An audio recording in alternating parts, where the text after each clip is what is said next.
March 2023. Al-Tanf garrison, Syria. The desert sun hung at its zenith, turning the air into visible waves of heat. Tessa Ramsey knelt in blood-soaked sand, her left shoulder torn open by shrapnel. Dark crimson spread across her tan uniform, dripping onto the dirt. She didn't scream, didn't curse, didn't waste oxygen on pain. Her right hand pressed combat gauze deep into the wound. Her left hand pointed with unwavering precision at Sergeant Reese Brennan. Tourniquet on Hayes, left thigh, high and tight. You have 90 seconds before he loses consciousness. Brennan stared at her. The corpsman was bleeding out, face pale from shock, yet her voice carried the authority of someone who'd commanded worse situations than this. "Doc, you're hit bad." "I'm functional, move." 50 meters away, Corporal Hayes screamed. His left leg was shredded below the knee, femoral artery pumping bright arterial blood with each heartbeat. The math was brutal. 3 minutes maximum before exsanguination. 2 minutes before shock made him combat ineffective. Tessa's vision tunneled slightly. Blood loss. Her body demanding she lie down, go into shock, let someone else handle this. But there was no one else. Between her and Hayes lay open ground. Enemy fire swept the kill zone like a scythe. And beyond Hayes, an M110 sniper rifle lay in the dirt where their designated marksman had dropped it when fragments tore through his shoulder. The weapon waited, patient, familiar, a tool she'd sworn never to touch again. Chief Warrant Officer Wade Callahan fired controlled bursts from behind the MRAP brass casings ringing against stone. "Doc, that wound needs immediate treatment." "Hayes needs it more." Chest seal and pressure dressing, second intercostal space mid-clavicular line, tension pneumothorax building. Captain Garrett Hawks slammed a fresh magazine, home eyes cutting to Tessa. 42 years of combat experience told him this woman wasn't normal. Normal corpsmen didn't diagnose penetrating chest trauma while bleeding from their own wounds. Normal corpsmen didn't give orders like veteran surgeons. "Chief, do what she says." Callahan moved to the wounded Marine hands working fast, but his eyes kept returning to Tessa, the way she processed the battlefield, the way her gaze swept sectors with tactical awareness that transcended medical training. Something didn't fit. Something never had. Tessa's shoulder throbbed with each heartbeat. Class 2 hemorrhage. Maybe Class 3. She'd seen this wound before. Through a scope. At distance. On targets that had become statistics in classified after-action reports. But that was before. Before she'd chosen healing over killing. Before 6 teammates died while she watched through magnified optics too far away to save them. Now Hayes was dying. Sullivan was pinned down. The team was seconds from being overrun, and that rifle still waited. Tessa looked at her hands. Medic hands. Healer hands. Hands that had started hundreds of IVs, packed dozens of wounds, saved countless lives. Hands that once held different tools, made different choices, ended lives from distances most people couldn't comprehend. The enemy machine gun opened up again, rounds hammered into the MRAP like steel rain. Hayes' screaming intensified. Time was running out. Tessa made her choice, the same choice she'd made 1,000 times before. The choice that defined who she really was beneath the cover identity in the 4 years of running. She was both, always had been. The desert wind carried the smell of cordite and blood. Enemy fighters advanced through the rocks. Hayes' pulse was weakening, and Tessa Ramsey stopped being just a corpsman. 6 months earlier, September 2022, the C-130. Hercules bucked through turbulence over the Syrian border. Tessa sat on webbed seating, medical kit secured between her boots, duffel strapped to the deck. She was compact, 5'4", 118 pounds, the kind of frame that made people assume fragility. They were always wrong. Across from her, a Marine Lance Corporal slept open-mouthed. Next to him, a staff sergeant read a paperback with yellowed pages. Nobody spoke to the new corpsman. Nobody asked questions. In combat zones, you didn't invest in replacements until they proved they could survive. Tessa understood. She'd been that replacement once. Different war, different name, different woman. The loadmaster signaled 5 minutes. Tessa checked her kit with practiced efficiency. Tourniquets accessible. Hemostatic gauze organized by urgency. Chest seals. Airway kit. Everything positioned where her fingers could find it in darkness or chaos. Muscle memory. The kind that lived deeper than conscious thought. The C-130 descended toward Al-Tanf garrison. American presence carved into Syrian desert. Concrete barriers. Guard towers. The perpetual smell of diesel fuel and determination. Tessa had reviewed the briefing during the flight from Germany. Marine Force Recon Team Talon. 12 operators conducting counter-ISIS operations along the Iraqi border. High tempo, high risk. They'd lost their previous corpsman 6 months ago. Medical discharge. Couldn't handle sustained combat stress. The brief had been diplomatic, but Tessa understood the subtext. Some people discovered under fire that they weren't who they thought they were. She knew that truth intimately. Wheels touched tarmac. The ramp dropped, and Syrian heat rolled in like opening a blast furnace. Tessa shouldered her gear and followed other passengers into late afternoon glare. Altanf looked like every forward operating base she'd seen, which was more than her file suggested. Her official record said medical logistics specialist, 2 years enlisted, minimal field time, standard qualifications. Every word technically true, every word a careful lie. A Humvee waited on cracked asphalt. The driver was young, early 20s. He had the look of someone who'd tasted combat but hadn't been scarred by it yet. HM2, Ramsey? Tessa nodded. Corporal Blake Sullivan, 23. I'll drive you to the team area. She loaded her duffel and climbed in. Sullivan drove carefully, too carefully, like someone who'd been reprimanded for speed and internalized the lesson permanently. How long have you been at Altanf, Sullivan? 4 months, Doc. First deployment. Don't call me Doc yet. I haven't earned it. Ramsey works until I prove myself. Sullivan glanced at her, this diminutive woman who spoke with quiet confidence. Yes, Ramsey. They passed containerized housing units, arranged in precise rows. Motor pool where mechanics worked on a disabled MRAP Marines who looked up briefly and returned to their tasks. Sullivan cleared his throat. Ramsey, I should probably mention something. The team's careful about new corpsmen. Careful how? Last one didn't work out. Froze during a firefight. Captain Hawk had to drag a wounded Marine out himself because our corpsman locked up behind cover. Tessa said nothing. She'd witnessed fear-paralyzed trained professionals, had seen operators with hundreds of missions freeze on number 101 because luck ran out and their subconscious knew before their conscious mind processed it. They'll test you, Sullivan continued. Not mean, just professional. They need to know you can handle the pressure. I can handle it, Sullivan studied her from the corner of his eye. This compact woman who looked like desert wind could blow her away. He wanted to believe her. But hope and combat reality were different things. They stopped at a long containerized unit. Inside voices mixed with laughter, the sound of men who'd bled together and forged something stronger than friendship. Brotherhood. And she was walking into it as an outsider. Sullivan cut the engine. Good luck, Ramsey. Tessa grabbed her gear. The door stood open. Inside, 6 men cleaned weapons. CLP and coffee scented the air. They looked up simultaneously as she entered. Captain Garrett Hawk stood first. 42 years old, 6 feet of weathered muscle, the kind of face carved by sun and decisions that cost sleep. Blue eyes that had seen enough liars to recognize truth. HM2, Ramsey. Yes, sir. Captain Hawk, this is Team Talon. He gestured to each man. They'd stopped working, watching, calculating. Sergeant Reese Brennan, Team Sergeant. Brennan was built like a linebacker. 38, shoulders that had carried wounded teammates. He nodded politely, but his eyes said, prove it. Chief Warrant Officer Wade Callahan, Senior Tactical Advisor. Callahan was older, 51, gray threading his temples. He had the stillness of deep water. His handshake lingered a fraction longer than necessary, like he was reading something beneath her skin. Corporal Hayes, 25. Hayes stepped forward with an easy smile. Married, wedding ring visible. Welcome aboard, Ramsey. You'll do fine. 3 other Marines introduced themselves. Names Tessa filed away, faces she studied. They were professional, not hostile, not welcoming, just waiting. Stow your gear, Hawk said. Briefing at 1800. Tomorrow you'll shadow us on a supply run to a Kurdish position. Should be routine. Should be. The military's favorite comfortable lie. Tessa found an empty rack and began unpacking with methodical precision. Behind her, conversation resumed at lower volume. She's tiny. How's she gonna drag a 200-pound Marine? Last corpsman was 6'2" and still couldn't hack it.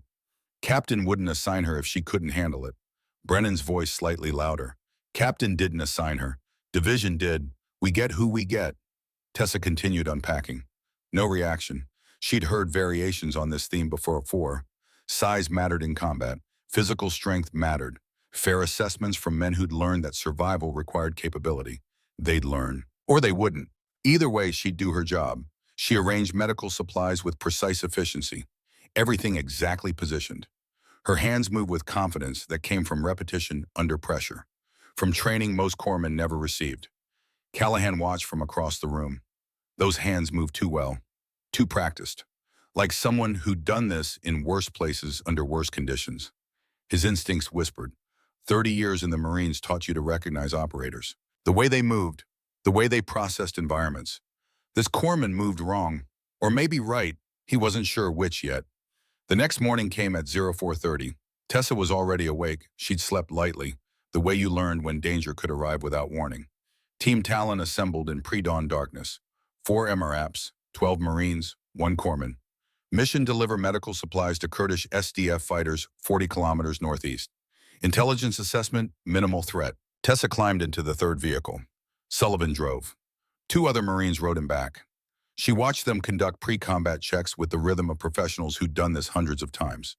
Brennan walked past her window, saw her sitting quietly, shook his head slightly, and continued his inspection. The convoy rolled at 0500. Stars overhead looked like holes punched in black fabric. Tessa watched the horizon with practiced awareness. Scanned sectors, old habits. Habits her file said she shouldn't have. Sullivan glanced in the mirror. You seem calm, Ramsey. Calm is a choice. Fear is guaranteed. I'd choose calm. You done convoy ops before? Some. Where? Here and there. Sullivan fell silent. That non-answer was an answer. He focused on driving. The sun rose. Desert transformed from black to purple to burning gold. Heat built rapidly. Tessa drank water, checked her kit again, watched Sullivan. When did you last hydrate? Sullivan shrugged. Hour ago. I'm good. Drink now. Full kit plus body armor creates a personal oven. Heat casualties happen before you feel thirsty. I'm fine, Ramsey. I didn't ask if you're fine. I'm telling you to drink. Something in her tone left no room for debate. Sullivan grabbed his Camelback and drank. The quiet authority in her voice was officer level, but she was enlisted, HM2, same rank as him. 3 vehicles ahead, Brennan rode in the lead MRAP. His head had started pounding 30 minutes ago. Probably nothing. Just heat. Less sleep than usual. Deployment grind. He ignored it. Marines didn't complain about headaches. The convoy reached the Kurdish position at 0800. Small compound. Sandbags and concrete. Kurdish fighters who'd held this line for years greeted them with tea and exhaustion. Tessa helped offload supplies, medical equipment, trauma kits. The Kurds were grateful. Their medic had been killed 2 months ago. They'd been improvising with YouTube videos and hope. While Hawk met with the Kurdish commander, Tessa organized supplies into a functional aid station, showed their fighters proper tourniquet application, demonstrated needle decompression on a training dummy. The Kurds watched with respect. This compact American woman who spoke about stopping death with quiet confidence. Callahan observed from shade. The way she moved. The way she scanned perimeter with tactical awareness that transcended medical training. Something wasn't matching her file. The convoy prepared to depart. Brennan climbed into his MRAP and stumbled. Vision swam. The pounding in his skull had become thunder. He grabbed the door frame, steadied himself. Don't show weakness. Sergeant Brennan, Tessa's voice. Close. When had she approached, I'm good, Ramsey? When did you last drink water? I'm hydrated. Open your mouth. What? Open your mouth now. Brennan obeyed on reflex. Tessa pulled a small flashlight and examined his oral mucosa. Dry tacky. Textbook moderate dehydration. When did the headache start? How did you? I'm a corpsman. Recognizing symptoms is my job. Sit down. We're rolling out in 5. Sit down, Sergeant. Something in her voice made this 38-year-old combat veteran obey. This woman who barely reached his shoulder. Tessa pulled an IV kit. 500 cc, normal saline, non-negotiable. Brennan started to argue, closed his mouth, the way she moved. Clinical efficiency, absolute confidence. This wasn't some fresh corpsman fumbling through protocols. This was someone who'd done this 1,000 times. I didn't think I was dehydrated, he said quietly. That's dehydration's signature. By the time you feel it, you're already compromised. Give it another 30 minutes and you'd have collapsed, maybe while driving, maybe during contact. Either way, dangerous. She found his vein first try. No fishing, no hesitation. Catheter slid home like she could see through skin. Brennan watched Celine drip. Where did you train, Navy Medical Corps? You seem experienced beyond standard training. I've been around. How long? Oh, long enough. Not an answer. A deflection. Callahan approached. Saw the IV. Saw Brennan sitting. Problem. Moderate dehydration. He'll be functional in 30 minutes. The convoy. Can wait 30 or have a compromised driver. Captain's call. Hawk appeared, assessed the situation. How bad? Moderate. Another hour would have been severe. Heat casualties accumulate silently. Hawk nodded slowly. Delay departure 30 minutes. As he walked away, Brennan spoke quietly. Thanks, Ramsey. Don't thank me. Hydrate better. You're supposed to set the example. A small smile crossed Brennan's weathered face. Yes, ma'am. And stop calling me ma'am. The bag drained. Color returned to Brennan's face. Headache receded. By the time they loaded up, he felt human again. He also felt something else. Respect. Small. Grudging. But real. Maybe this corpsman was different. The convoy rolled back toward Al-Tanf. Tessa sat quietly watching desert scroll past. She'd made her first impression. Proven she could handle the medical side. But that was the easy part. Medicine was science, protocol. Training she'd mastered after deciding to leave behind the woman who'd carried different tools. The hard part would come when shooting started, when they saw what her hands could do beyond healing, when they learned some skills never truly died. They just waited. In the front seat, Sullivan glanced back. That was impressive, Ramsey, spotting Brennan's dehydration. Tessa didn't respond. She was watching ridgelines, dead zones, places where ambushes made tactical sense. Ramsey went hydrate Sullivan and watch your speed. You're creating too much dust signature. We're middle of the convoy, which means you're announcing our position to anyone with eyes. Tactical driving isn't about keeping up. It's about not getting everyone killed. Silence. Then Sullivan eased off the gas slightly. In the lead, MRAP Callahan keyed his radio, private channel. Hawk, go. The new corpsman, she's got field awareness beyond her rating. You think she's seen combat? I think she moves like someone who's been in more fights than her file suggests. Hawk was quiet for a long moment. Keep watching. Let's see what else she knows. The convoy reached Al-Tanf without incident. Standard resupply mission. Successful delivery. But as Tessa climbed out, her hands trembled slightly. Just for a moment. Just enough. She'd spent the entire trip scanning for threats, reading terrain, calculating fields of fire. All things a logistics specialist shouldn't know how to do. All things a ghost unit operator had done until it became breathing. She clenched her fists, forced the tremor away. This was the bargain she'd made 4 years ago. Hide in plain sight, be good enough to help, not good enough to be noticed. But the desert had a way of burning through cover stories. And fire was coming. She could feel it. Tessa grabbed her kit and headed for the hooch. Behind her, Callahan watched with narrowed eyes. 30 years taught you to recognize operators, the way they process threat, the way they move through space. This corpsman moved like a predator, pretending to be prey, and that was the most dangerous kind. 3 days later, the alarm came at 2300 hours. Tessa was awake. She'd been lying in her rack, staring at ceiling, thinking about the convoy, about how her hands had wanted to reach for weapons that weren't there, about how her eyes had automatically ranged distances. 4 years. She'd managed 4 years without slipping. Then the alarm. 3 sharp blasts, everyone up. Full kit, movement in the wire. Team Talon deployed in 4 minutes. Tessa grabbed her medical kit and followed. Brennan was already at the command post. Hawk stood over a map radio pressed to his ear. What's happening? Tessa asked. Hawk glanced at her. Most corpsmen would stay in the hooch until called. This one had responded like an operator. Kurdish position we resupplied 3 days ago. Under attack, heavy contact, multiple casualties. Nearest medevac is 60 minutes out. And us at 20 minutes if we push hard. Brennan looked at Hawk. Sir, we're recon, not quick reaction force. Those Kurds held the line while we slept safe. I'm not leaving them to die alone.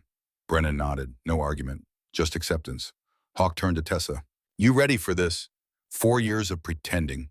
4 years of being unremarkable. But those Kurds had children, families. They'd shared tea and smiles. I'm ready, sir. Mount up. The convoy rolled fast. Headlights off, night vision turning the world ghost green.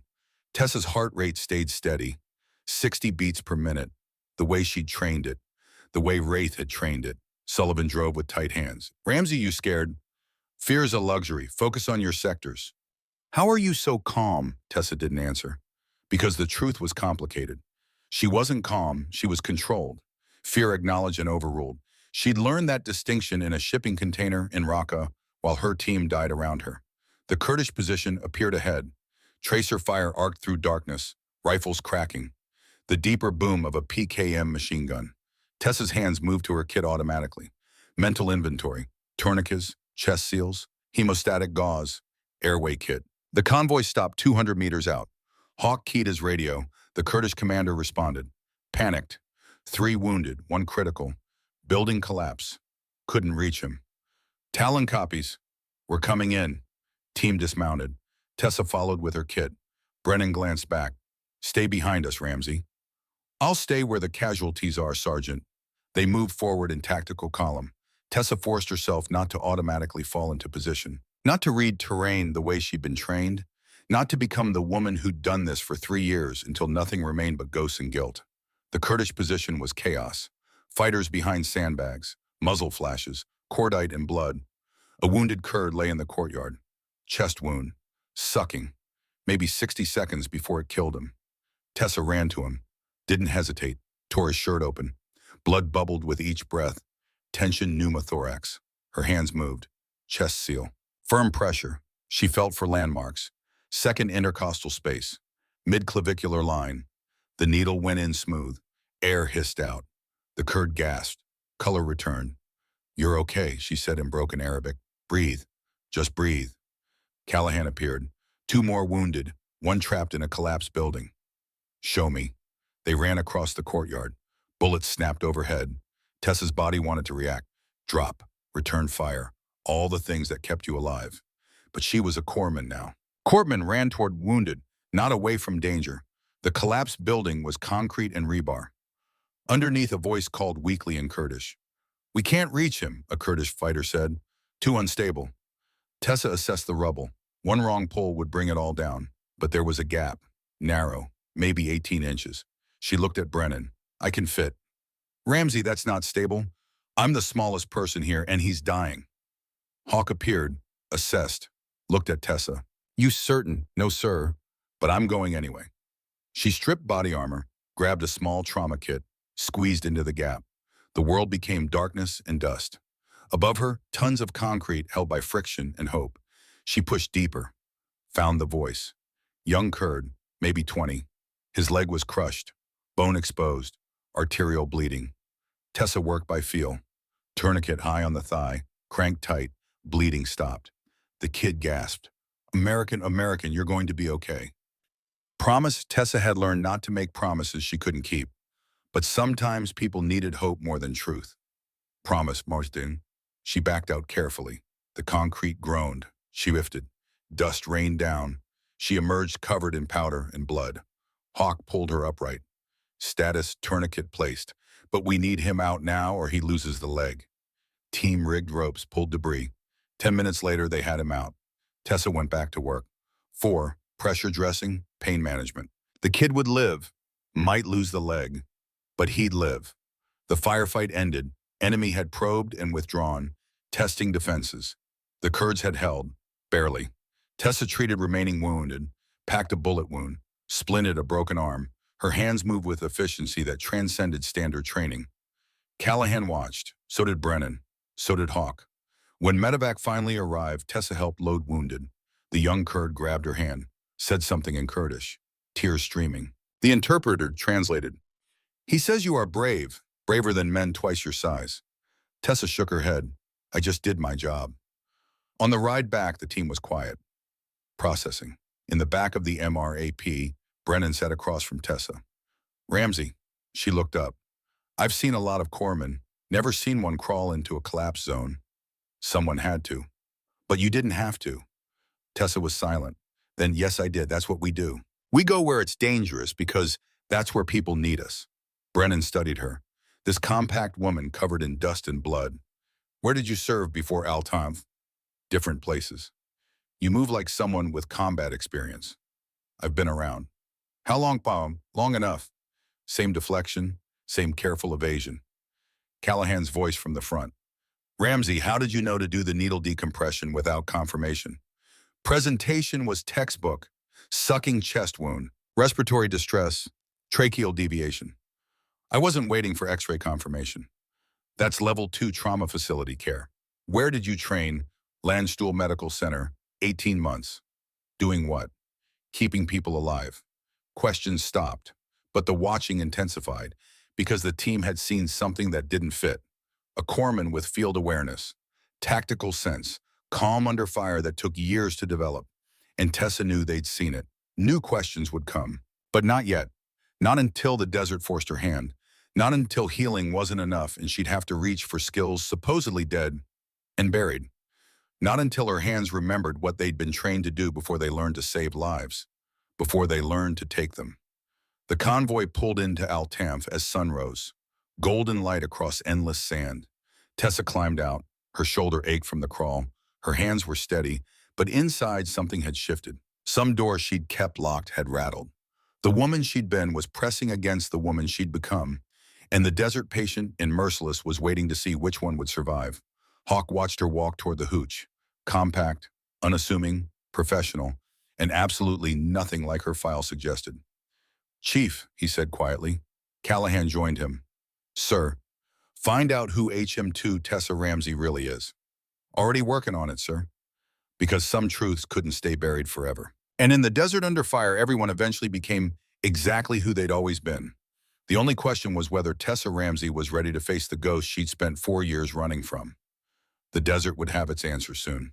3 days after the Kurdish rescue routine shattered, Tessa had settled into rhythm with Team Talon. Morning PT where she struggled but finished. Equipment checks, medical training for the Marines. She taught tourniquet placement, wound packing, needle decompression on training dummies until Brennan could do it blind. They were learning and watching.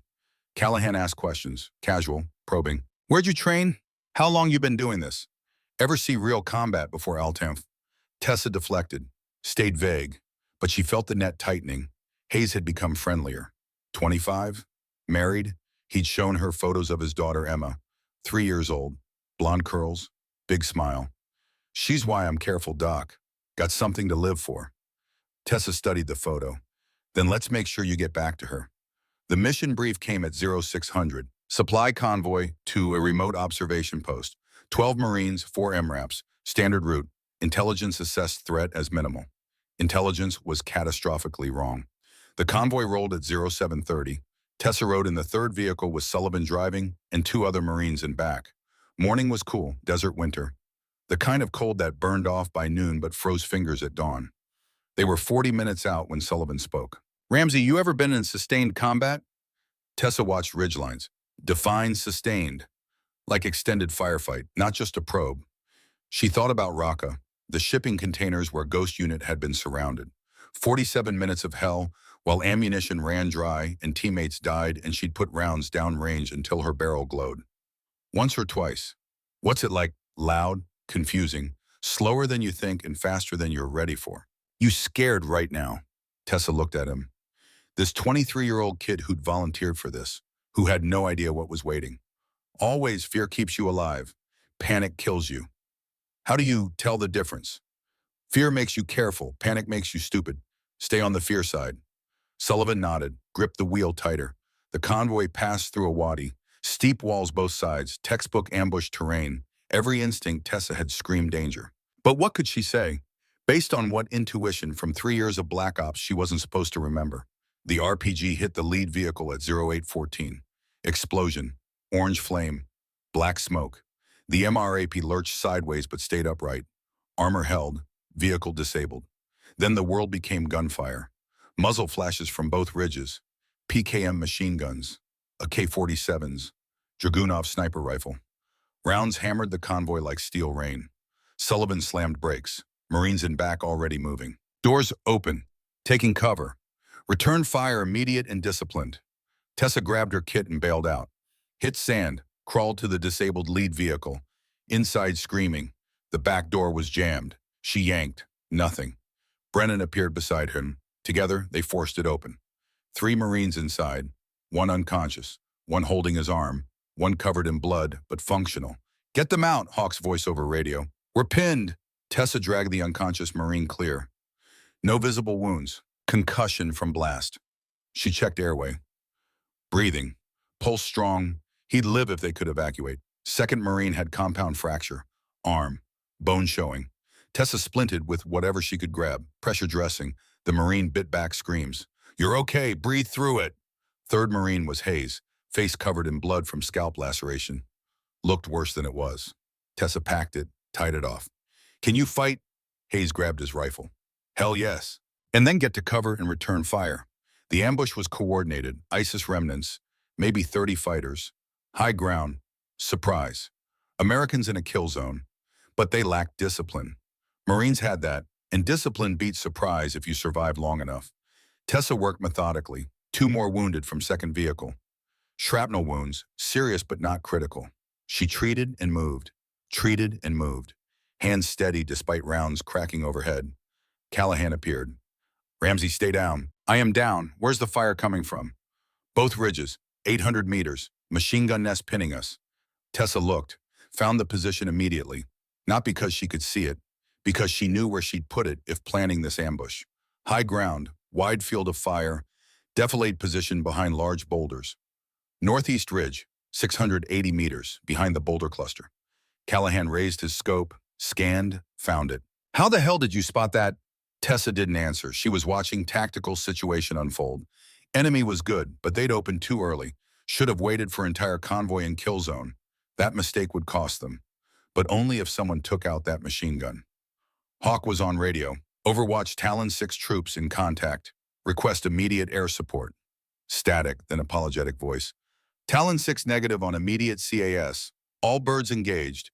Your window is plus 30 mics. 30 minutes. Lifetime in firefight. Sullivan appeared, blood running from fragment wound on face. Ramsey, I'm hit. Tessa grabbed him, pulled him down. Wound was superficial, scalp bleeding heavily like they always did.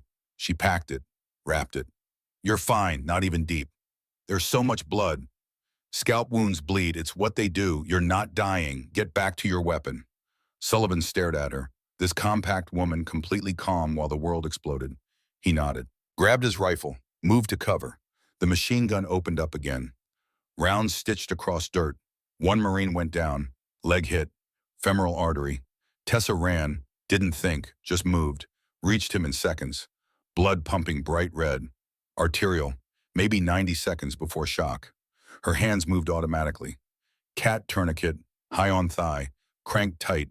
Windlass turned. Bleeding stopped. Marine gasped. Am I dying? Not today, stay calm, breathe, don't move. She started an IV. Pushed fluids. His color was already bad. Blood loss. He needed a surgeon. But medevac was 30 minutes out and the machine gun kept firing. Someone had to stop it. Tessa looked around. Team's designated marksman was down. Shoulder wound. His M110 sniper rifle lay in dirt 10 feet away. Beautiful weapon. Schmidt and Bender scope. Suppressor. Tool she'd used 1,000 times when she was someone else. Her hands started shaking. Not from fear, from memory. From muscle memory deeper than conscious thought. Her fingers knew that weapon. Its weight, balance. The way it kicked, the way it sang. Brennan crawled over, saw the rifle, saw her looking. Ramsey, stay focused on wounded. That machine gun will create more wounded unless someone stops it. We've got shooters. Not at this range, not accurate enough. Brennan stared. And you are? Tessa didn't answer. She was doing math. Distance, wind, elevation, calculations came automatically. 680 meters. Wind from east maybe 8 knots. Temperature cooling. Bullet drop would be... She stopped herself, forced the numbers away. She was a corpsman. She healed, didn't kill. But the machine gun fired again. Another Marine screamed, and Tessa made a choice. She crawled to the M110. Picked it up. Weight was familiar. Too familiar. Like coming home to a house you'd burned down. Ramsey, what are you doing? Callahan's voice. Sharp. Tessa checked the chamber. Round loaded. She settled prone, found bipod, planted it. Her body knew exactly what to do, exactly how to position, exactly how to breathe. Hawk's voice over radio. Ramsey, get back to casualties. She ignored him. Found scope. Dialed for distance. 680 meters. Boulder cluster came into focus. Behind it, movement. Machine gun. 2 fighters, maybe 3. Her hands shook. Not from nerves, from internal war between who she'd become and who she'd been. Between promise she'd made herself and promise she'd made these Marines, to keep them alive. She took a breath, held it, let it out slowly. Heart rate dropped, 60 beats per minute, 55, 50. The way Wraith had trained. Her finger found trigger, smooth, familiar. like greeting an old friend you'd sworn never to see again. She fired, rifle kicked, round flew, 680 meters through desert air, and missed. Bullet hit 2 feet left, kicked up rock dust. Enemy fighters scattered. Tessa's face flushed. She'd missed. After 4 years, skills had degraded. Or maybe it was the shaking, or maybe some part of her didn't want to be this person again. Ramsey, Brennan's voice, get down. She chambered another round, forced hands steady. This wasn't about her, wasn't about promises or guilt or ghosts. This was about the Marine bleeding out behind her, about Sullivan with scared eyes, about keeping people alive, even if it meant becoming what she'd buried. Tessa breathed. 4 seconds in, 7 hold, 8 out. Her team leader's voice in memory, not her real team leader, her ghost unit commander who had taught her to kill from impossible distances. Steady hands, steady heart, steady breath. She found target again, compensated for miss. Wind slightly stronger than estimated. Adjusted. Finger tightened. Not a pull, a squeeze. Gradual, smooth, inevitable. The rifle fired. 680 meters through air, through wind and heat and chaos. Machine gunner dropped. Headshot, perfect. The entire convoy went silent, just for a heartbeat, long enough for every Marine to process what they'd witnessed. Their corpsmen, their compact, unassuming corpsmen, had just made a shot most trained snipers couldn't make. Tessa didn't celebrate, didn't acknowledge it. She just chambered another round and scanned for next threat, because that's what operators did. Worked the problem. Emotionless, efficient, until no more problems existed. She found the second fighter, moving to cover the machine gun, fired. He went down, not kill shot, shoulder. He'd live, but he was out. Enemy fire slackened, confused. Their key position was gone. Plan failing. Hawk's voice came through, quiet, controlled, edge underneath. Ramsey, where did you learn to shoot like that? Tessa lowered the rifle. Hands had stopped shaking. Now they were steady, too steady. The way they used to be when Wraith was working. Long time ago, sir. That wasn't a lucky shot. No, sir. We're going to talk, soon. Yes, sir. But first there was work. Tessa set rifle down and returned to wounded. Marine with tourniquet was in shock. She pushed more fluids, covered him, talked to him, kept him focused. You're doing great. Medevac is coming. You're going home. Firefight continued, but momentum had shifted. Without machine gun, enemy had lost advantage. Marines began maneuvering. Disciplined. Professional. They'd done this before. 20 minutes later, enemy withdrew. Melted into rocks. Convoy was battered but intact. No KIA. 4 urgent surgical. Dozen walking wounded. And 1 corpsman who'd revealed she was something more. Medevac arrived. Tessa helped load wounded, made sure they were stable, gave handover to flight medic. Professional, efficient, like nothing unusual had happened. But everyone watched her differently now. Brennan approached as helos lifted off. Ramsey, that shot was necessary. That was 680 meters. When? How? Tessa cleaned her rifle, packed medical kit, not looking at him. I had training. What kind of training? The kind that happened before I was a corpsman.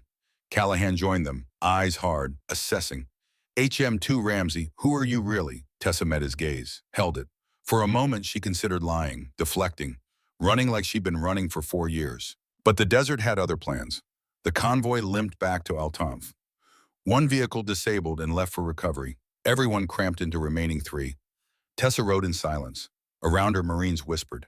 Did you see that shot? 680 meters easy. Who is she? Sullivan sat beside her, kept glancing over, finally spoke. Ramsey, that was the most incredible thing I've ever seen. It was a shot, that's all. That's not all. I've trained with snipers. They can't make that shot consistently. You made it look routine. It wasn't routine. Then where'd you learn? Tessa looked out window. Desert scrolled past, endless, patient. It didn't care about her secrets, didn't care about her guilt. It just waited. Someone taught me once, long time ago. Who? Someone who's not around anymore. Sullivan fell silent, sensed he was pressing on something that hurt. Convoy reached base. Hawk called immediate debrief. Everyone gathered in operations center. Tessa stood in back, trying to be invisible, but every eye kept finding her. Hawk ran through engagement, tactical assessment, lessons learned, commendations for Marines who'd performed well. Then he paused. HM2 Ramsey, front and center. Tessa walked forward, stood at attention. Hawk studied her. This compact woman who just changed the entire dynamic of a firefight with 2 shots. Corpsman, you engaged enemy combatants at extended range with precision fire. Where did you receive marksman training? Navy rifle qualification, sir. Navy qual is 300 meters. You engaged at more than double that. I had additional training, sir. From whom? Tessa hesitated. Room silent. Watching. Waiting. Private instruction, sir. Before I enlisted. From a qualified instructor. Yes, sir. And you didn't think to mention this capability in your file? It wasn't relevant to my rating, sir. I'm a corpsman, not a shooter. Hawk's jaw tightened. Today you were both, and I need to know what else you're capable of that isn't in your file. Tessa said nothing. What could she say? That she'd been Tier 1, that she'd run black ops across 3 countries, that her longest confirmed kill was over 3,000 meters, that she'd been erased from every record because the mission that killed her team was so classified, even Congress didn't have full details. Hawk dismissed the briefing, but caught Tessa's arm as she tried to leave. My office, now. She followed him to a small containerized unit. Inside, Callahan was waiting. They'd planned this. Coordinated interrogation. Tessa stood at ease, waiting. Hawk sat on desk edge. HM2 Ramsey, I'm asking for honest answers. Yes, sir. Have you seen combat prior to this deployment? Yes, sir. Where? Classified, sir. Callahan's eyes narrowed. Classified how? Above my pay grade to discuss, sir. Hawk leaned forward. Corpsman, I have 4 wounded Marines alive because you can shoot. I have a team that needs to know if their medic has combat experience. So I'm asking again, where did you serve? Tessa's hands clenched, unclenched. She'd known this moment would come, known the desert would force choice, between cover story and truth, between safety and honesty. Sir, my previous service is under classification I'm not authorized to discuss. If you need verification, contact SOCOM personnel with appropriate clearance. Room went dead silent. SOCOM, Special Operations Command. Callahan spoke quietly. You were Special Operations. I was attached to a unit that conducted specialized missions, sir. What kind of unit? The kind that doesn't exist on paper. Hawk stood, walked to filing cabinet, pulled Tessa's personnel file, flipping through. Your file says logistics specialist, medical secondary, 2 years service, minimal field time. That's what the file says, sir. But it's not the truth. The file is accurate for my current rating, sir. Stop dancing, Ramsey. Hawk's voice went hard. I need to know who I have on my team. Special Forces, Ranger SEAL support. Tessa met his eyes, steady, unflinching. I can't answer without authorization from my previous command, sir. Your previous command being classified, sir. Callahan pulled his phone. I'm calling SOCOM personnel. They won't confirm anything, Chief. My file was sanitized for a reason. What reason? Operational security. Missions I participated in are still classified, will remain classified, maybe forever. Hawk studied her, reading, analyzing. 30 years taught him to read people. This woman wasn't lying, but she wasn't telling whole truth either. How many confirmed kills do you have? Tessa's expression didn't change, but something flickered behind her eyes. Something cold. Something that had seen too much death and learned to stop counting. I don't keep count, sir. Estimate. More than I wanted. Fewer than necessary. That's not an answer. It's the only answer I can give, sir. Callahan set phone down. I made calls while you were in field. Put out feelers. You know what I found? No, Chief. Nothing. Absolutely nothing. Your file before 2 years ago doesn't exist. No training records. No previous duty stations. Like you appeared fully formed. I enlisted 2 years ago, Chief. People don't enlist with skills you demonstrated. Those take years, professional training, combat experience.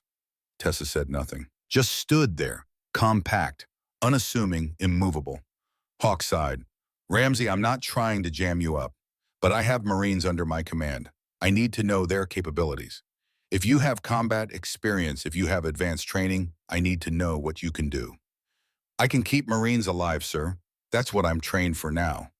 And the shooting, Bemoya, a skill I learned, used when necessary, put away when I became a corpsman. Why put it away? Question hung in air. Tessa looked away. Out small window. At desert that held too many ghosts. Because I was better at killing than saving. And I didn't want to be that person anymore. Honesty in her voice cut through interrogation. Both men heard it. Weight, regret, choice she'd made to walk away from something she'd been very good at. Hawk's voice softened. What changed today? Marines were dying. I had a tool that could help, so I used it. Will you use it again if needed? Tessa turned back, met his eyes. If it keeps Marines alive, yes, sir, every time. Hawk nodded slowly. Okay, I'm making calls, talking to people who might know people. But for now, you stay with team. Medical first. But if we need you to shoot, I'll shoot, sir. Good, dismissed. Tessa saluted, left the office. Outside sun was setting. Desert turned golden purple, beautiful and deadly. Sullivan was waiting. Ramsey, you okay? Fine. They grill you, some. Look, I don't care what your file says. You saved lives today. That's all that matters. Tessa managed small smile. Thanks, Sullivan. She walked to her rack, sat down, hands shaking now that adrenaline faded. She'd held together through fight, through interrogation, but now a lone weight crashed down. She'd used those skills again, picked up rifle, become the thing she'd sworn to leave behind. And worst part, it had felt natural, easy, like coming home. Tessa pulled off her glove, looked at inner wrist. Tattoo had faded but was still visible if you knew to look. Ghost 07, her designation, her identity, woman she'd been before 6 teammates died and survivors got scrubbed from existence. She traced the numbers, thought about her team, about last mission, about Raqqa. 3 hours later, Hawk found her in medical bay, organizing supplies, keeping hands busy. Ramsey, she turned. Hawk wasn't alone. Man in civilian clothes stood beside him, 50-something, gray hair. The kind of weathered that came from decades in shadows. This is Mr. Keller. He's with people who know about your previous service. Keller extended hand. HM2 Ramsey, or should I say Wraith. Tessa's blood went cold. That call sign, she hadn't heard it in 4 years, thought it had been buried with everything else. I go by Ramsey now. I'm aware, but Captain Hawk has concerns, needs verification of your capabilities. Given classification level, I'm the messenger. What did he tell you? That you made a 680-meter shot under combat conditions, that you have skills not reflected in your file, that he suspects special operations background. Keller pulled chair, sat, gestured for Tessa to do same. Ghost unit, he said quietly. Tier 1 direct action team, 8 operators, Raqqa 2019, 6 KIA, 2 survivors, both reassigned under cover identities. Tessa's hands clenched. That's classified. I have clearance. Captain Hawk doesn't. But he needs to know what he's working with. So I'm telling him sanitized version, and you're going to confirm or deny. Understood. Yes, sir. Keller turned to Hawk. HM2 Ramsey was part of classified reconnaissance unit.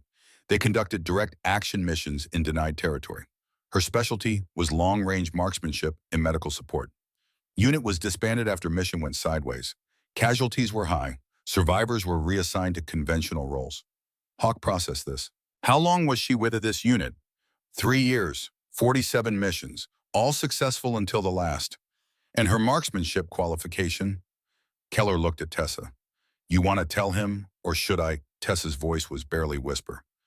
203 confirmed eliminations. Longest shot 3,100 meters. Mosul 2017. Number hung in air.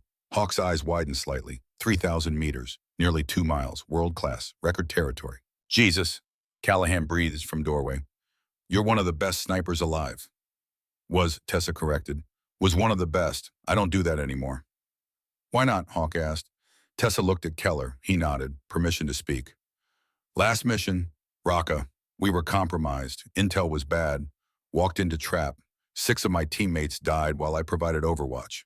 I couldn't save them. Had skills to kill from distance, but not to reach them in time. Her voice cracked slightly. I put rounds downrange until my barrel glowed.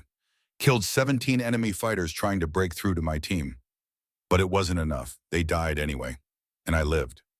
Room was silent. Understanding weight she carried. Survivor's guilt that drove her to medical.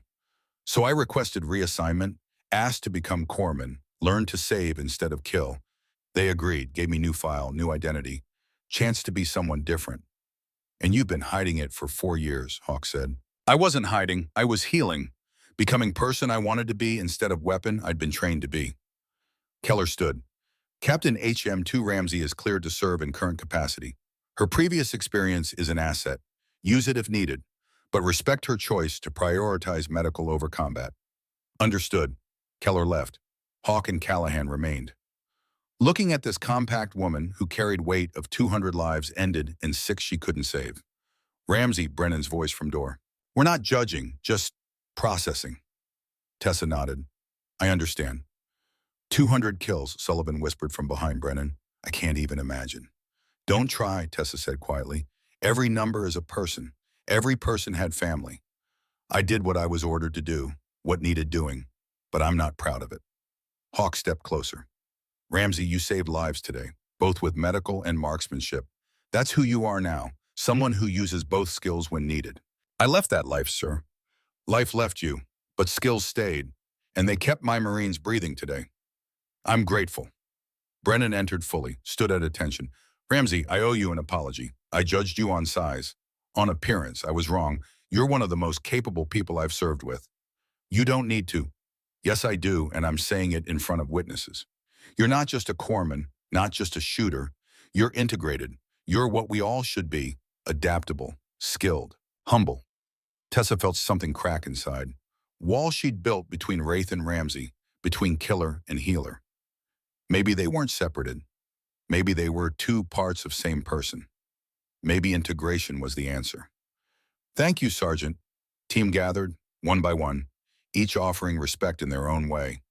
Nod, handshake, quiet word. They didn't treat her like legend, didn't put her on pedestal. They just accepted her, flaws and skills and guilt and capability. All of it. That night, Tessa sat outside under stars. Desert was cold, clear. Sky looked close enough to touch. Callahan found her, sat without asking. Can't sleep, he asked. Thinking. About who I was, who I am, whether I can be both. Answers yes, you already are. Tessa looked at him, this old warrior who'd seen everything. Today, when I picked up that rifle, it felt right, too right, like I had never left. And that scares me. Skills don't die, they wait. You choose when to use them. What if I start choosing too easily? Then your team pulls you back. That's what we do. Keep each other human. Tessa nodded, stared at stars. Chief, how do you carry it? Weight of things you've done. Same way you do, one day at a time, trying to do more good than harm, forgiving yourself for not being perfect. I'm far from perfect. So are we all, but you're trying, that counts. They sat in silence, two warriors carrying different burdens, finding comfort in shared understanding. Tomorrow would bring new challenges, new threats, new opportunities to choose between healing and fighting. But tonight, Tessa Ramsey accepted what she'd been running from. She was both, corpsman and sniper, healer and warrior, Wraith and Ramsey. And maybe that made her more valuable than being just one. Desert wind blew cold. Stars watched. Somewhere in darkness, enemies planned. But for now, she had a team. And they had her. All of her. The call came at 0300. Tessa woke instantly. Old training, the kind that never faded, dressed and geared in 90 seconds. Team Talon assembled in Operations Center. Hawk stood at map board, face grim. Kurdish intelligence reports high-value ISIS commander moving through our sector. Window is tight. Intercept now or he's gone. Callahan studied route. That's rough terrain. Multiple ambush points. I'm aware, Chief, but this target is worth it. Responsible for 3 suicide bombings. 47 civilian casualties. If we let him slip, he'll kill again. Team prepped in silence. This wasn't routine patrol. Direct action mission. The kind that got people killed if anything went wrong. Tessa checked medical kit. Then, without thinking, checked M110 rifle that had become hers after the ambush. Hawk had assigned it officially. Said if she was shooting, she needed proper equipment. She'd accepted. Another step toward integration. Another acceptance of who she'd been and was becoming. Convoy rolled under darkness. 4 MRAPs, 12 shooters, 1 corpsman who could double as sniper. They moved fast, lights off, night vision turning world green and ghostly. Sullivan drove. He'd requested specifically to be Tessa's driver. Said he trusted her instincts. Ramsey, you think we'll make contact? Probably. This target knows we're hunting him. He'll have security. You scared? Tessa thought about it. Really thought. Not scared. Focused. There's a difference. How do you stay so calm? Fear is chemistry, adrenaline, cortisol. You can't stop it, but you can control response. Breathe deep, count heartbeats. Remember training. Sullivan nodded, breathing deliberately. They reached intercept point at 0415. Narrow valley, steep walls, only route through sector. If target was coming, he'd come through here. Hawk position team. 2 vehicles blocking north exit, 2 blocking south. Overlapping fields of fire. Classic L-shaped ambush. Tessa set up behind southern position. Medical station ready, rifle within reach, just in case. Target convoy appeared at 0440. 3 vehicles, technical in front, SUV in middle, technical in back, maybe 15 fighters. Hawk's voice crackled. Positive ID on target, second vehicle. Rules of engagement capture if possible. Lethal force authorized if resistance. Convoy entered kill zone. Hawk keyed loudspeaker. Arabic echoing off rocks. Stop. Surrender. You're surrounded. Convoy stopped. For a moment, Tessa thought they might surrender. Then technicals opened fire. Valley erupted. Muzzle flashes. Tracers. Overwhelming noise of modern combat. Marines returned fire with disciplined bursts. Ambush working. Enemy had no cover. No escape. But they fought anyway. Desperate. Fanatic. First Marine went down 30 seconds in. Chest hit. Body armor stopped round, but impact broke ribs. He couldn't breathe. Flail chest. Deadly if untreated. Tessa grabbed kit and ran. Bullets snapped past. She didn't flinch, just moved. Reached Marine and dragged him behind cover. Hands went to work. Checking. Assessing. 3 ribs broken. Paradoxical breathing. Tension building. She taped the chest. Stabilized the section. Marine gasped. Color returned. Stay down. Breathe shallow. You're okay. Barely finished when second casualty happened. Sullivan. Fragment from grenade. Face wound. Not life-threatening, but bleeding heavily. Screaming. Tessa ran to him. 30 meters under fire. Her body moved on autopilot. Duck, sprint, slide, years of muscle memory. She reached Sullivan and grabbed his face. Look at me. Eyes on me. He was panicking. Blood everywhere. Youth and fear combining. Sullivan, you're not dying. Facial laceration. Looks worse than it is. I need you calm. She packed wound, applied pressure. Bleeding slowed. But Sullivan was shaking. Going into shock from fear more than injury. Corporal Sullivan, command voice. I need you functional. Breathe. 4 in, 7 hold, 8 it out. Do it. He obeyed. Shaking slowed. Tessa wrapped wound. Tight. Secure. You're staying in this fight. Hear me? Yes, Ramsey. Then grab your rifle and get back to position. Sullivan stared at her. This compact woman covered in his blood. Completely calm. Completely in control. He nodded. Grabbed weapon. Moved back to fight. Tessa turned. Battle had intensified. ISIS fighters knew they were dying either way. Chose to take as many Americans as possible. Third Marine went down. Hayes, leg shot, femoral artery, kind of wound that killed in minutes. But he was 50 meters away. Exposed. Between Tessa and him was open ground swept by enemy fire. She started to move. Callahan grabbed her arm. Ramsey, you can't reach him. Watch me. She ran, full sprint, zigzagging, rounds cracking past close enough to feel. Hit dirt beside Hayes and immediately applied tourniquet. High on thigh, cranked tight. Hayes screamed. Tessa kept working, pressure dressing. IV started. His blood pressure dropping fast. Class 4 hemorrhagic shock. He needed surgeon. Now. But medevac was 15 minutes out. He didn't have 15 minutes. Tessa looked up. Scanned battlefield. Enemy concentrating fire from building 200 meters north. RPG team. Setting up. If they fired, they'd hit Hayes' position. Kill them both. She grabbed rifle. Settled prone. Found scope. RPG team partially concealed. Difficult shot, but not impossible. Not for Wraith. Hands moved automatically. Range, wind, elevation, calculations instant. Subconscious. Her body knew before mind finished processing. She fired. Round flew true. 230 meters. Through window gap. RPG gunner dropped. Chambered another round. Loader reaching for weapon. She fired again. He fell. Threat eliminated. But more were coming. She could see them moving, flanking, trying to overrun position. 6 fighters, armed with AK's grenades. 20 seconds from overwhelming southern perimeter. Tessa made a choice. The kind that defined who she really was. She kept shooting. 1 shot. 1 fighter down. Chamber another round. 2 shots. 2nd fighter. 3 shots. 3rd fighter. Between shots, she worked on Hayes. Check pulse. Adjust IV flow. Talk to him. Keep him conscious. You're doing great. Stay with me. What's your name? Hayes, Corporal Hayes. Hayes, I need you focused. Think about home, about who's waiting. She fired again. Fourth fighter down. I got a daughter, 3 years old. What's her name? Emma. Tessa adjusted tourniquet. Emma needs her dad, so you're staying alive. Understood. Yes, Ramsey? She fired. Fifth fighter. They were retreating now. Broken. Integration of fire and medical care was devastating. Couldn't advance without being picked off. Couldn't consolidate without leaving wounded. Sixth fighter tried to drag casualty back. Tessa let him. She only killed when necessary, not when mercy was possible.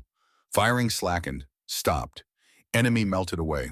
Left dead, left wounded, left high-value target trapped in SUV. Hawk's team secured him. Alive. Mission success. But Tessa wasn't thinking about mission. She was thinking about Hayes, about keeping him alive until medevac arrived. She worked methodically, replaced IV bag, monitored vitals, kept pressure on secondary bleeding, talked to him, kept him present. Hayes, were you shooting while treating me? Yes. How? Both hands, Hayes? I used both hands. Medevac thundered in. 2 Blackhawks. Tessa helped load wounded. 4 total, all stable, all alive, against odds that should have killed at least 2. As helicopters lifted off, Brennan approached. He'd watched entire sequence. Seen Tessa move between corpsmen and snipers seamlessly. Saved lives while taking them. Ramsey, 20 years in Marines. I've never seen anything like that. Like what? Integration. Real integration. Most people do one thing well. You do 2 simultaneously without missing beat. Tessa cleaned rifle, packed medical kit. I had good teachers. They taught me specialization is luxury. Reality requires adaptation. Hawk joined them. Ramsey, you just did something I didn't think possible. Provided medical care and precision fire simultaneously. How? Training, sir, and necessity. Hayes needed both, so I gave him both. How many did you eliminate during engagement? 6, sir, all legitimate threats moving on our position, while treating critical casualty. Yes, sir. Hawk shook head. I'm putting you in for commendation. That was extraordinary. Not necessary, sir. I was doing my job.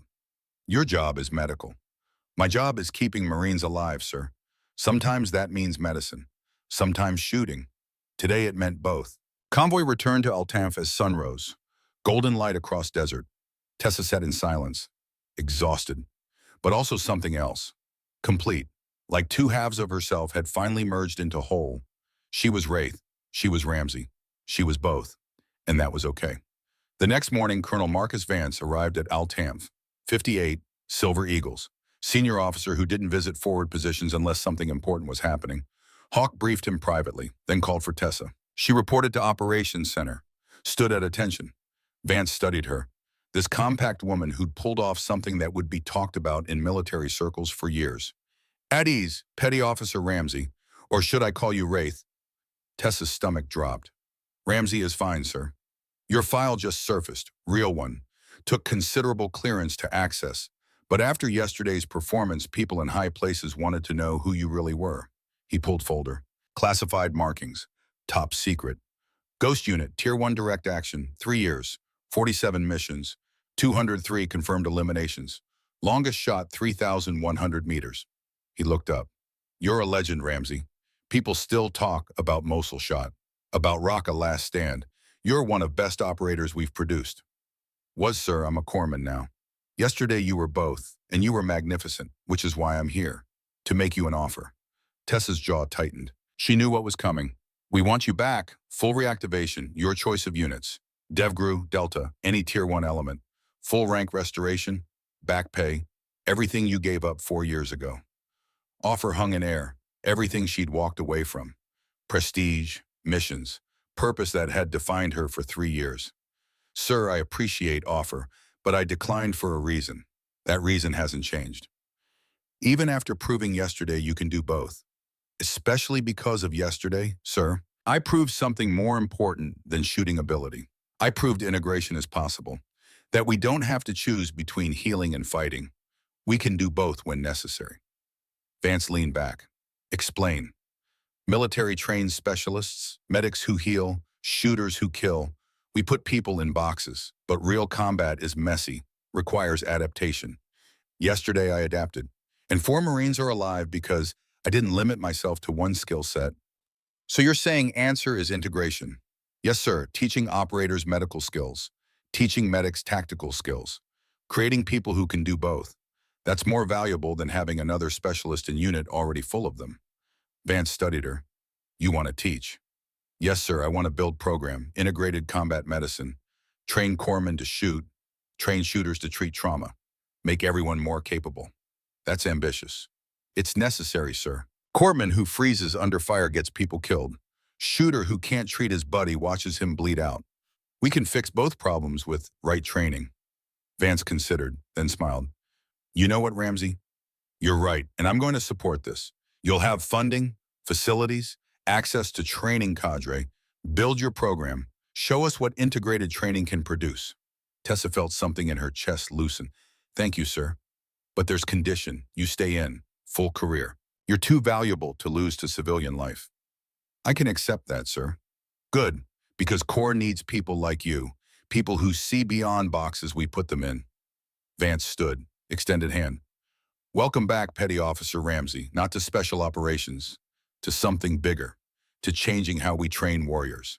Tessa shook his hand, firm, confident. This was right. This was purpose she'd been searching for. Not killing, not just healing, teaching others to do both. 2 weeks later, team gathered for formation. Colonel Vance present, battalion commander. Tessa stood at front, uncertain why. Hawk read citation, Navy and Marine Corps Commendation Medal with Valor, for extraordinary heroism under fire, for treating critical casualties while engaging enemy combatants at extended range, for actions above and beyond call of duty. Medal pinned to her chest, team applauded. But more than that, they understood. She'd earned this. Not just through skill, but through sacrifice, through choosing to be more than she had to be. After formation, team gathered in hooch. Casual, relaxed, way warriors bonded after shared combat. Sullivan approached Tessa, face still bandaged but healing. Ramsey, I've been thinking about what you did. Integration thing. Could you teach me? Teach you what? Both. I'm decent shot. But I want to learn medical, real medical, trauma care, so I can help if our corpsman goes down. Tessa considered. It's not easy. Medical training is intense, takes commitment. I'm committed. After watching you work, I get it now.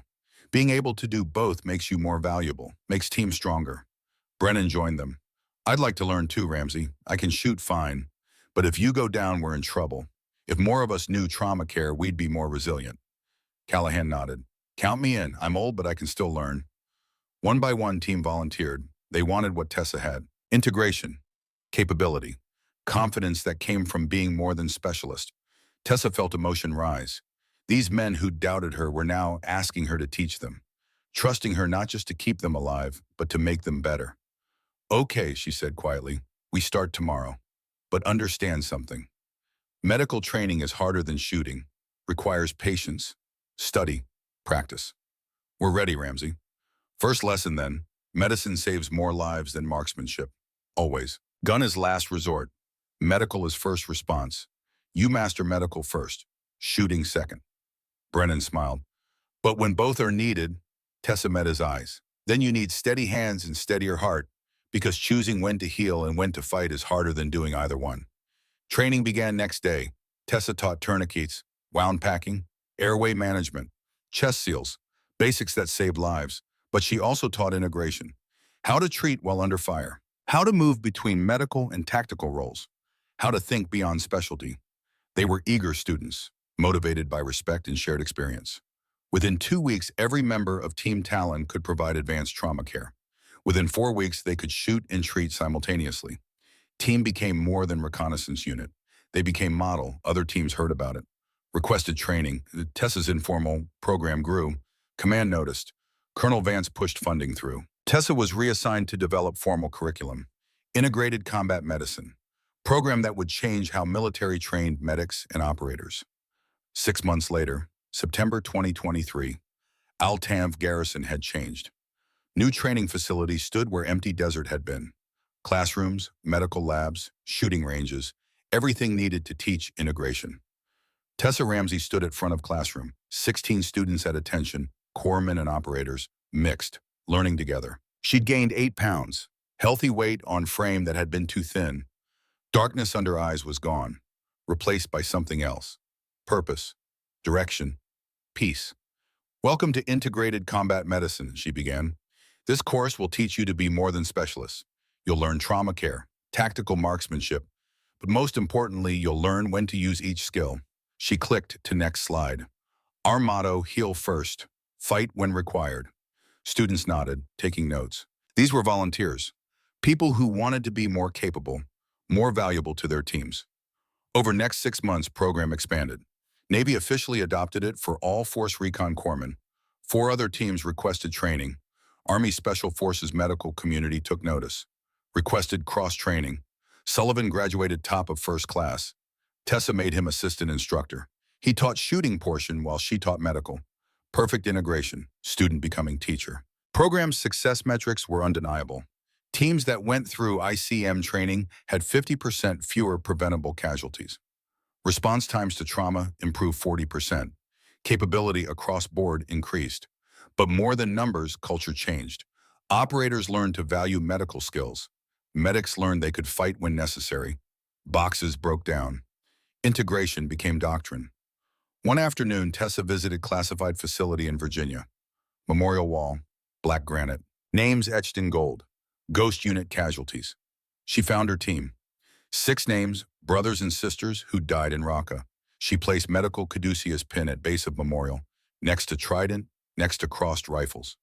I'm using both now, she whispered. For all of you, healing and fighting.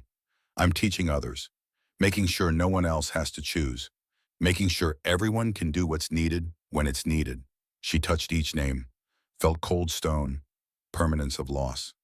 I didn't forget you, never will, but I stopped running, started building. Your deaths taught me something. Specialization is luxury. Reality requires integration. I'm making that real for everyone. Memorial didn't answer, but Tessa felt peace. Guilt that had driven her to medical had transformed, become purpose, become legacy. She returned to quarters that evening, stared at phone for 10 minutes, then dialed. Her mother answered on second ring. Tessa. Hi, Mom. Silence, heavy with 4 years of distance. Of promises broken, of choices made. Mom, I need to tell you something about Dad, about the promise. I know, honey, I've always known. Tessa's breath caught. What? Your father taught you to shoot, taught you to fight. I made you promise not to because I was scared. Scared of losing you like I lost him. I broke that promise, Mom. No, baby. You kept greater one. You kept people alive. That's what your father would have wanted. What I should have wanted. Tears ran down Tessa's face. Silent, steady. He'd be so proud of you, her mother continued, using both gifts, healing and protecting. That's who he was. That's who you are. I wish he could see this. He can, Tessa. I know he can. And he's smiling. They talked for hours about program, about integration, about finding peace with past. When Tessa hung up, weight she'd carried for 4 years had lightened, not gone, but bearable. Her father's voice in memory, steady hands, baby girl. Her mother's voice on phone, he'd be proud. Both hands, both gifts, both accepted. 3 days later, Hawk appeared at the training facility. Ramsey got new assignment for you if you want it. What's that, sir? Team Talon rotating back to Syria. Combat deployment.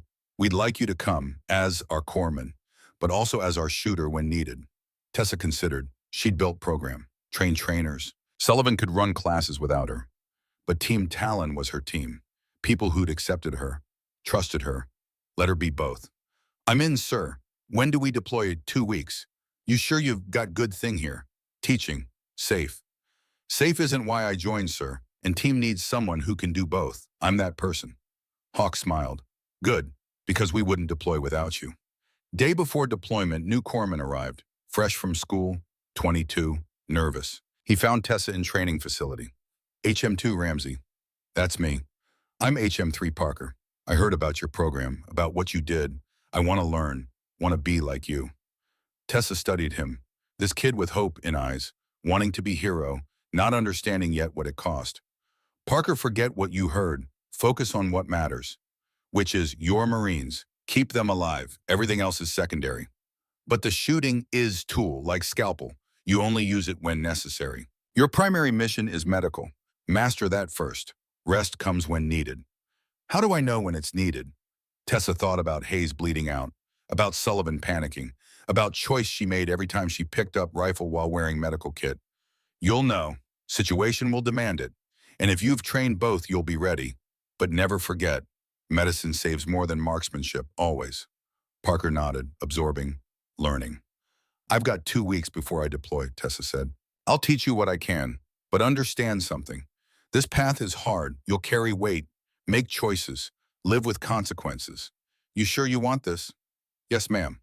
Then let's start. First lesson, tourniquet placement. High and tight, you've got 90 seconds to stop arterial bleeding. Make them count. They work through afternoon. Tessa teaching, Parker learning, cycle continuing, knowledge passing from one generation to next. That evening, Tessa packed gear, medical kit, rifle, both. She was deploying as integrated operator, first of her kind. Proof concept worked. Team Talon gathered for final briefing. Hawk laid out mission. Counter ISIS operations. High risk. Extended deployment. We're going back to fight, he said. But we're going back different. We're going back integrated. We can all shoot. We can all treat trauma. We're more capable than we've ever been. And we have Ramsey to thank for that. Team looked at her. Compact, unassuming, but absolutely central to who they'd become. Ramsey, Brennan said, got something for you. He handed her patch. Custom made. Showed caduceus crossed with rifle. Above it, 2 words, both hands. We had these made for team. You taught us integration. This represents that.